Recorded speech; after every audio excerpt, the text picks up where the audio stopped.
అందరికీ నమస్కారం. నా పేరు డాక్టర్ లక్ష్మీ లాలిత్య మన్నవ. నేను ఎల్లారెడ్డిపేట్ అశ్విని హాస్పిటల్‌లో గైనకాలజిస్ట్‌గా పనిచేస్తున్నాను.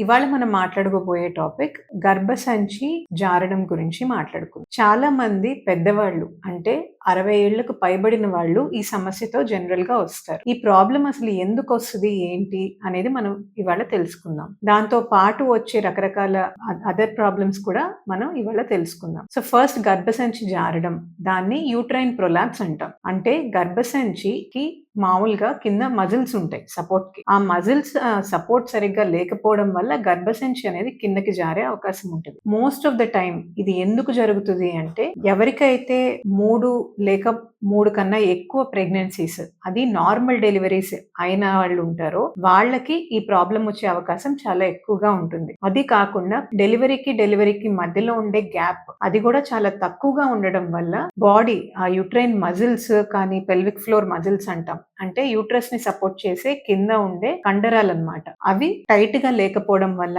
అవి మళ్ళీ బ్యాక్ టు నార్మల్ రికవర్ అవ్వకపోవడం వల్ల ఈ ప్రెగ్నెన్సీ టు ప్రెగ్నెన్సీ 1 సంవత్సరం లోపే 2 సంవత్సరాల లోపే వెంటనే ప్రెగ్నెంట్ అయిపోవడం వల్ల మళ్ళీ ఒకేసారి డెలివరీస్ అవ్వడం వల్ల ఇవి వీక్ అయిపోతాయి అన్నమాట మజిల్స్.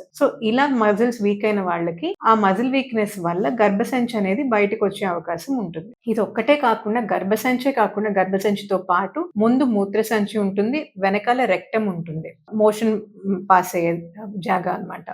ఇప్పుడు ఈ గర్భసంచితో పాటు వీటికి ఉన్న అటాచ్మెంట్స్ మూత్రసంచికి వెనకాల మోషన్ పాస్ అయ్యే జాగాకి కూడా అటాచ్ అయ్యి ఉంటాయి కొన్ని.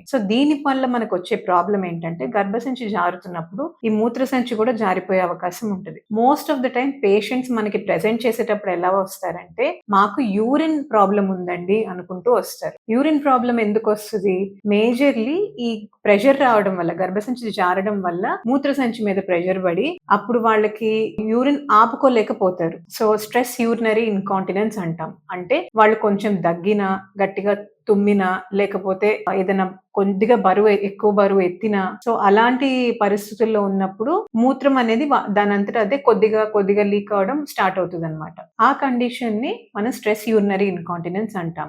ఇప్పుడు దీనికి అన్నిటికీ సొల్యూషన్ ఏంటంటే, నెంబర్ 1 మనకి జనరల్ గా మనం చెప్పేది ఏంటంటే, ఈ ప్రాబ్లం రాకుండా ఫస్ట్ ఏం చేయాలి అనేది మనం ఆలోచించాలి. రాకుండా ఏం చేయాలంటే, డెలివరీకి కనీసం 2.5 to 3 years గ్యాప్ అనేది ఉండాలి. నార్మల్ డెలివరీ అయిన వాళ్ళు కూడా రెండో డెలివరీ అవ్వడానికి 2 ఏళ్లు కానీ 3 ఏళ్లు కానీ టైం తీసుకుంటే మంచిది. ఈ లోపల బాడీ కంప్లీట్ గా రికవర్ అయ్యి కింద కండరాలు ఏవైతే ఉంటే అవి టైట్ అవుతాయి. ఆల్సో డెలివరీ అయిన వెంటనే ఎలా కండరాలు బలహీనంగా ఉన్న కండరాలని టైట్ గా చేసుకోవాలి అనడానికి గైనకాలజిస్ట్ గారితో మాట్లాడితే మీకు ఎక్సర్సైజెస్ అనేవి చెప్తారు.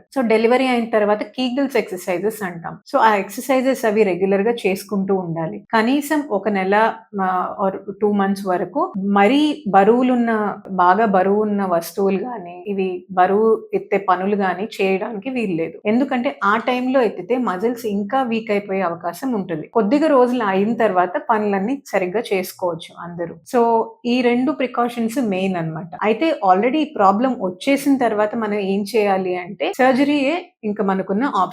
సర్జరీ అంటే ఆపరేషన్ చేసి ఆ జారిన గర్భసంచిని తీసేయడానికి ప్రయత్నిస్తాం. మూత్రసంచి లేదా మోషన్ కి వెళ్లే రెక్టమ్ అనేది అదేదన్నా బయటకు వచ్చిందంటే దాన్ని లోపలికి నెట్టి మెష్ లాంటిది పెట్టి, దాన్ని బయటికి రాకుండా మెష్ అనేది సపోర్ట్ కోసం పెడతారనమాట. ఇలా సర్జరీస్ ద్వారా మనం ఈ ప్రాబ్లమ్ ని కరెక్ట్ చేసుకోవచ్చు. అయితే ఈ ప్రాబ్లం ఎంత అర్లీగా కరెక్ట్ చేసుకుంటే అంత మంచిది. Thank you.